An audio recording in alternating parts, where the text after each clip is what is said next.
Hello दोस्तों, स्वागत है आपका हमारे यूट्यूब चैनल कंप्लीट ग्रामर में। तो दोस्तों, पहली क्लास में आपने पढ़ा था टेंस और सेंटेंस हमारी चल रहे थे। तो दोस्तों आज हमारी सेकंड क्लास है और सेकंड क्लास करने से पहले आज हम आपको पढ़ाने वाले हैं कुछ सिनोनियम्स। आज सेकंड क्लास में आज हम पढ़ने वाले हैं सिनोनियम्स। जैसा दोस्तों आप जानते हो कि किसी भी चीज़ को करने के लिए कोई भी चीज़ है तो उसका जब तक पूर्ण ज्ञान नहीं हो तब तक वो चीज़ हमसे कंप्लीट नहीं होगी।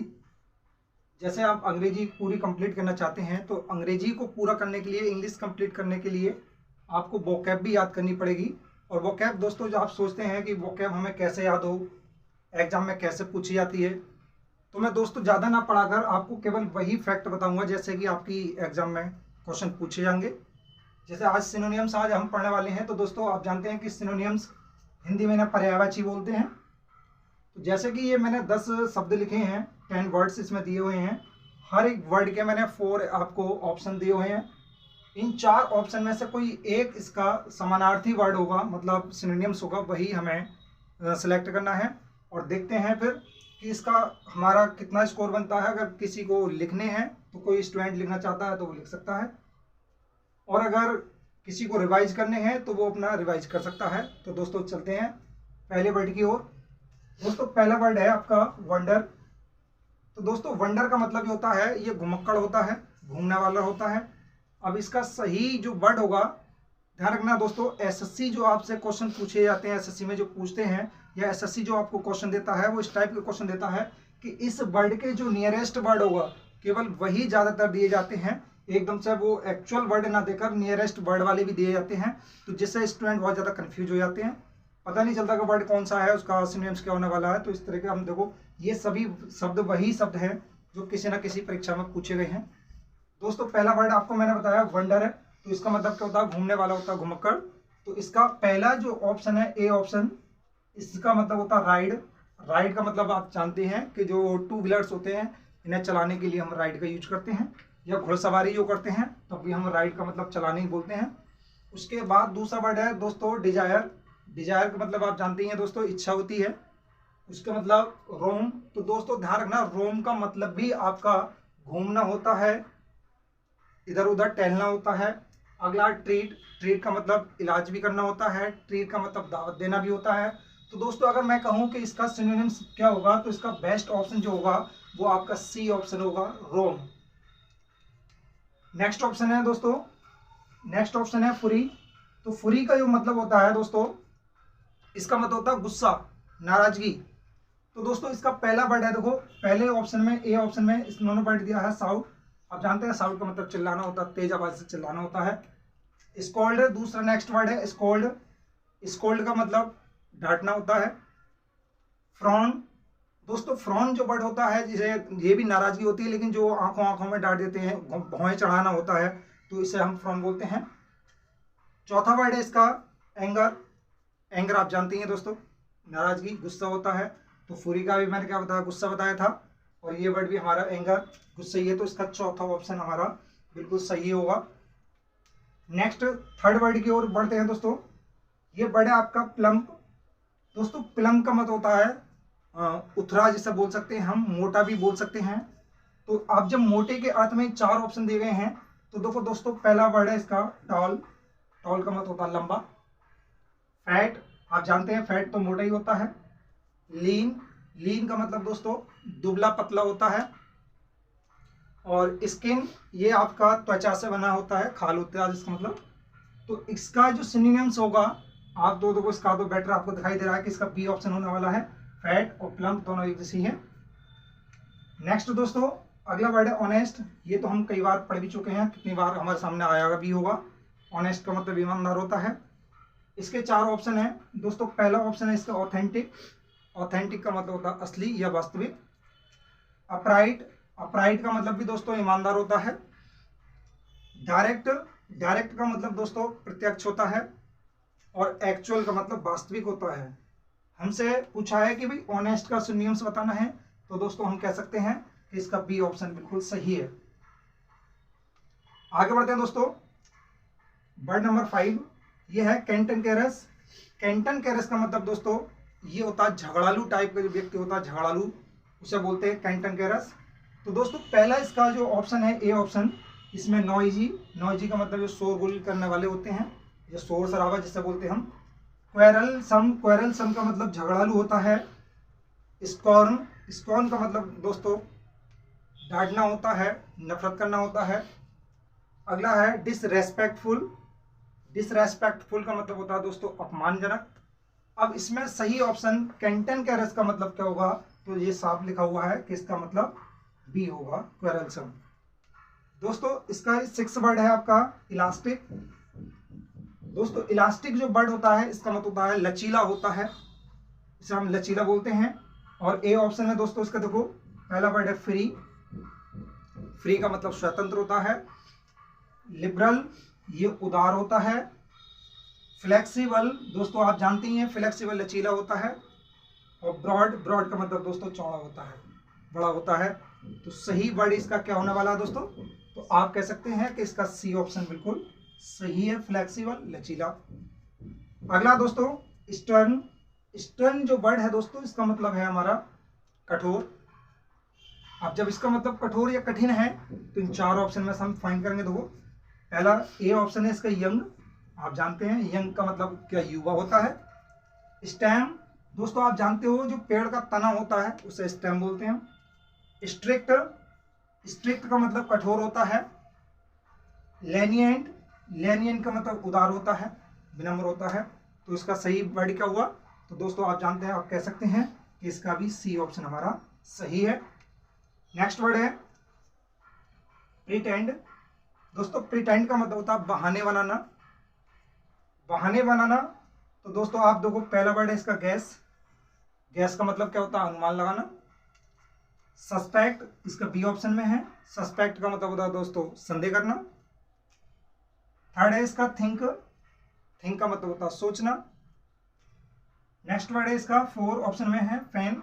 तो दोस्तों फैन का जो मतलब होता है ये बहानेबाजी करना होता है। तो इसका चौथा ऑप्शन हमारा सही है। दोस्तों सेकंड लास्ट वर्ड है आपका विली। विली का मतलब होता है दोस्तों ये चालाक होता है, चतुर होता है, मतलब ये धोखे टाइप का जो देते हैं, मतलब धोखा देते हैं किसी के साथ, हम विश्वासघात करते हैं, तो उस तरह का जो चालाक होता है वो विली होता है। तो इसका मतलब है चालाक। तो इसका मतलब पहला है वाइज, वाइज का मतलब बुद्धिमान। सेकंड है स्टूपिड, ये मूर्ख होता है। तीसरे ऑप्शन में है कनिंग, ये चालाक होता है, जैसे लोमड़ी टाइप का जो चालाक वर्ड होता है वो यही वर्ड है। अगला एंग्री, एंग्री का मतलब क्रोध, नाराजगी होता है। तो इसका जो सही ऑप्शन हुआ दोस्तों सी ऑप्शन इसका बिल्कुल सही है।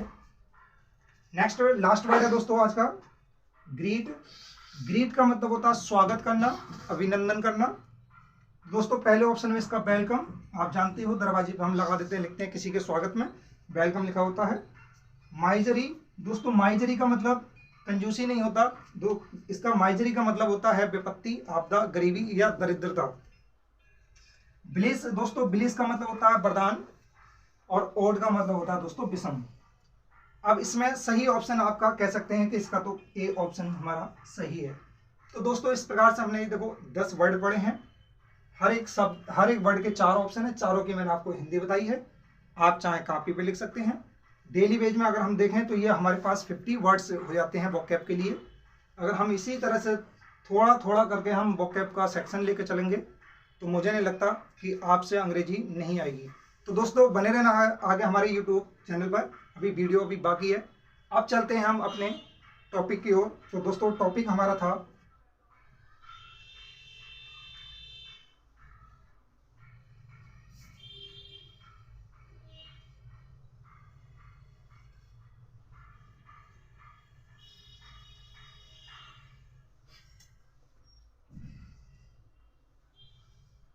तो दोस्तों टॉपिक चला था हमारा टेंस और सेंटेंस।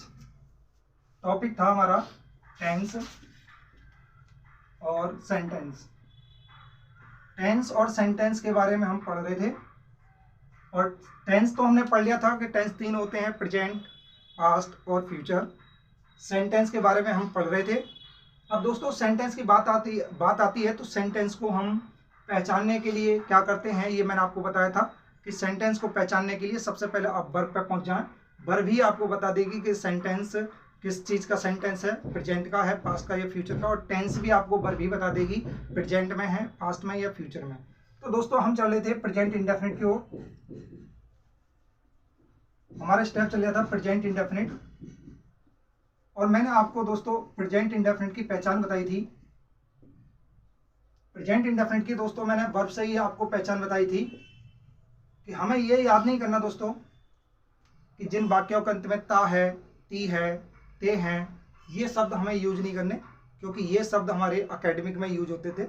हमें कंपटीशन करना है तो कंपटीशन में हमें वर्ब से काम चलाना है। तो दो को ध्यान रखना है दोस्तों। प्रेजेंट इंडेफिनिट की जो पहचान थी हमारी, वो है आपको वो लिखवाई थी मैंने मेन वर्ब की फर्स्ट फॉर्म, या उसमें एस या ई एस, ये प्रेजेंट इंडेफिनिट की पहचान थी। दोस्तों मैंने आपको ये भी बताया था कि सभी मेन वर्ब्स फर्स्ट फॉर्म में प्लूरल होती हैं, और जब उन्हें सिंगुलर बनाया जाता है तो उनके साथ एस और ई एस का यूज करते हैं। दूसरी पहचान दोस्तों आपको बताई थी कि जब इज, एम, आर के साथ मेन वर्ब आपकी थर्ड फॉर्म में दी जाएगी, वह सेंटेंस तब भी प्रेजेंट इंडेफिनिट होगा, लेकिन वह सेंटेंस आपका प्रेजेंट इंडेफिनिट का पैसिव वॉइस होगा। ये बात आप ध्यान रखेंगे। अब दोस्तों मैं आपको बता रहा था कि इसकी जो पहचान तो हमने ये लिखी है।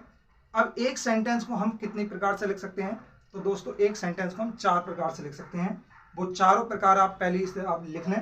मैं देखो पहला बोल रहा हूं। पहला है दोस्तों अफर्मेटिव। अफर्मेटिव जो सेंटेंस दोस्तों होते हैं, इसकी जो पहचान करते हैं हम, इसमें सब्जेक्ट सबसे पहले आता है, उसके बाद आपकी वर्ब लिखी जाती है, वर्ब के बाद आपका ऑब्जेक्ट आता है, ऑब्जेक्ट के बाद आपके अदर वर्ड्स यूज होते हैं, और लास्ट में आपका फुल स्टॉप दिया होता है। तो ये आपका सेंटेंस अफर्मेटिव कहलाता है इस टाइप का। दोस्तों दूसरा सेंटेंस है आपका नेगेटिव सेंटेंस। अब नेगेटिव सेंटेंस में हमें क्या पढ़ना है? तो नेगेटिव जब भी सेंटेंस दोस्तों बनेगा तो इसमें सबसे पहले इसमें भी सब्जेक्ट आएगा। सब्जेक्ट के बाद यहाँ आपकी हेल्पिंग वर्ब दी होगी। हेल्पिंग वर्ब के बाद दोस्तों यहाँ मोस्टली जो नेगेटिव वर्ड आता है वो नॉट आता है। इस नॉट के बाद आपकी मेन वर्ब आती है, और उस मेन वर्ब के बाद आपका ऑब्जेक्ट दिया होगा। ऑब्जेक्ट के बाद आपके अदर वर्ड्स दिए होंगे, और दोस्तों ध्यान रखना इसके लास्ट में भी आपका फुल स्टॉप आता है। दोस्तों स्टेप नंबर 3 आता है सेंटेंस का, जिसे हम बोलते हैं इंट्रोगेटिव।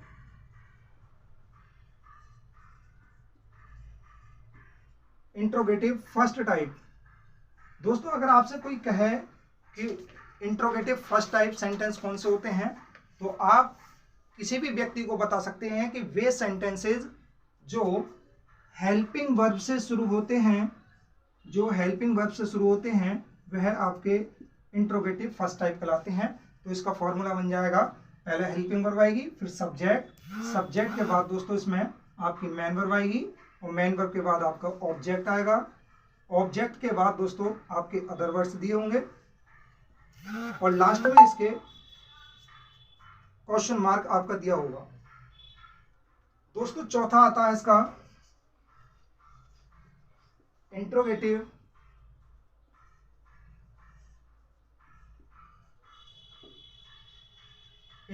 Second type. दोस्तों इंट्रोगेटिव सेकंड टाइप में आपका सबसे पहले आपसे कोई कहे कि भाई इंट्रोगेटिव सेकंड टाइप कौन सा होता है, आप कह सकते हैं कि वे सेंटेंस जो क्वेश्चन वर्ड से स्टार्ट होते हैं इंट्रोगेटिव सेकंड टाइप कहलाते हैं।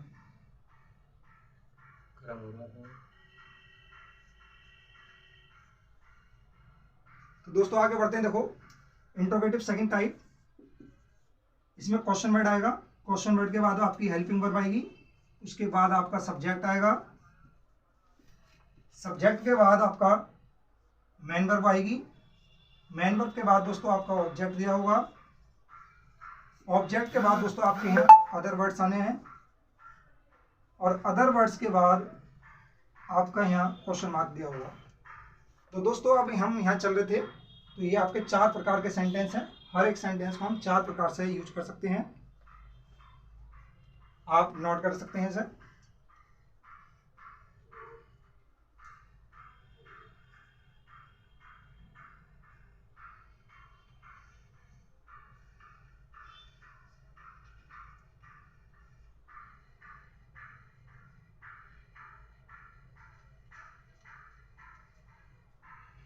दोस्तों अब बढ़ते हैं सेंटेंस की ओर। मैं सेंटेंस आपको लिख रहा हूं।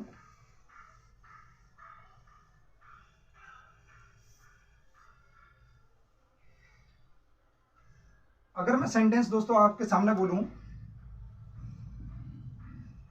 Do you play cricket with your friends, और लास्ट में दोस्तों क्वेश्चन मार्क। अगर दोस्तों आपसे बोले जाए कि ये सेंटेंस क्या है, तो आप कह सकते हो दोस्तों कि जहां आपकी मेन वर्ब की फर्स्ट फॉर्म डू या डज के साथ आती है, तो वह सेंटेंस आपका प्रेजेंट इंडेफिनिट कहलाता है। तो दोस्तों आपका ये सेंटेंस प्रेजेंट इंडेफिनिट दिया हुआ है। एक सेंटेंस अगर मैं और बोलूं, आर द बॉयज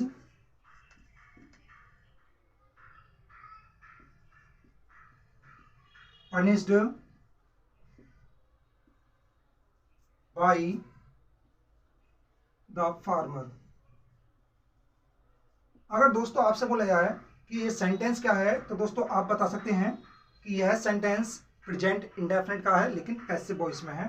देखो यहाँ आपका आर दिया हुआ है, आर के बाद ये मेन वर्ब की थर्ड फॉर्म दी हुई है। मैंने आपको बताया इजाम आर के बाद जब मेन वर्ब की थर्ड फॉर्म आएगी, तो दोस्तों वह सेंटेंस भी प्रेजेंट इंडेफिनिट का पैसिव होगा। तो दोस्तों मुझे उम्मीद है कि यहाँ तक आपको समझ में आया होगा। अब मैं इसके थोड़े से रूल हैं, जो एक दो स्टेप आते हैं, वो मैं आपको लिखवा रहा हूँ, आप देखें अगला।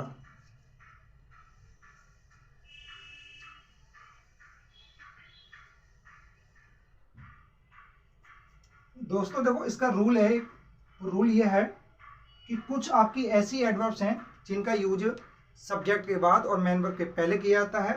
वो आपकी देखो क्या है, मैं आपको स्टेप बता रहा हूँ। आप इस तरह से एक स्टेप बनाएंगे।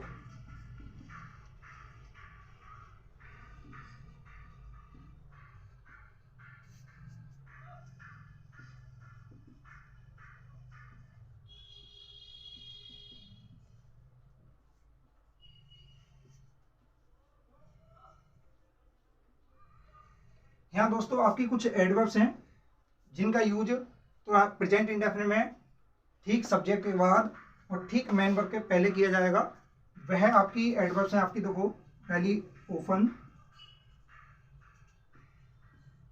Seldom, usually,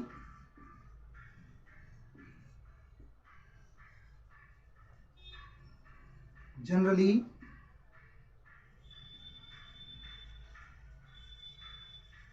frequently, never, rarely, barely,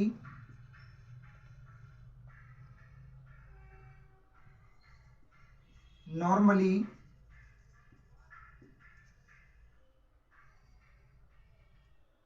दोस्तों आपकी ऐसे एडवर्ब्स हैं जिनका यूज ठीक सब्जेक्ट के बाद होगा और ठीक मेन वर्ब के पहले होगा। तो ये सेंटेंस आपको ध्यान रखना दोस्तों, ये एडवर्ब आपकी प्रेजेंट इंडेफिनिट में ठीक सब्जेक्ट के बाद और मेन वर्ब के पहले यूज की जाती हैं। देखो दोस्तों मैं आपको सेंटेंस बोल रहा हूं इसका, मैं इसके ऊपर लिख देता हूं। सेंटेंस है दोस्तों, she is often coming to me on Sundays। दोस्तों ये सेंटेंस आपके सामने दिया हुआ है, आपको बताना है दोस्तों ये सेंटेंस हमारा सही है या गलत है। तो दोस्तों हमने अभी आपको पढ़ाया है कि ये जो एडवर्ब्स हैं इनका यूज ठीक सब्जेक्ट के बाद होना है प्रेजेंट इंडेफिनिट में। तो दोस्तों देखो ठीक सब्जेक्ट के बाद अगर मैं देखूं तो इसके बीच में ये इज आ जाता है, तो आप कहोगे कि ये इज गलत है। तो दोस्तों यहाँ से इज हटाएंगे, और जब यहाँ से इज हटेगा मेन वर्ब में से आईएनजी हट जाएगा। अब सब्जेक्ट का नंबर हमारा सिंगुलर है, तो वर्ब भी सिंगुलर हुई। पहली क्लास में मैंने आपको बताया था जैसा सब्जेक्ट होगा वैसी वर्ब हमें यूज करनी है। तो आप दोस्तों यहाँ क्या यूज कर देंगे, अब इसे बनाने के लिए आप दोस्तों यूज करोगे सी ऑफन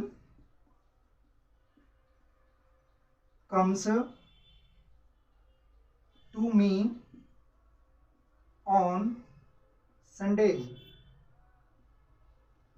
तो दोस्तों बहुत सारे स्टूडेंट ऐसे हैं जिन्होंने ये लग रहा होगा कि ये संडे में एस नहीं आता। तो दोस्तों मैं आपको बता दूं, जब हम किसी भी दिन के साथ एस लगा देते हैं तो वो दिन हमारा मतलब डेली रूटीन में आ जाता है, जिसे हम बोलते हैं, अगर मैं संडेज को एवरी संडे बोलना चाहूँ तब भी मेरा मतलब यही होगा, और अगर मैं संडेज कह रहा हूँ तब भी इसका मतलब एवरी संडे से ही होगा। इसलिए आप ये ना कहें कि ये संडेज आपका गलत लिखा हुआ है, ये बिल्कुल सही लिखा हुआ है। तो दोस्तों ये आपका एक स्टेप था जो प्रेजेंट इंडेफिनिट में आता है। तो दोस्तों आई होप कि ये वीडियो आपको पसंद आई होगी। अगर दोस्तों आपको ये वीडियो पसंद आई हो तो प्लीज़ हमारे चैनल को लाइक करें, शेयर करें, सब्सक्राइब करें। तो मिलते हैं नेक्स्ट वीडियो में, तब तक के लिए धन्यवाद।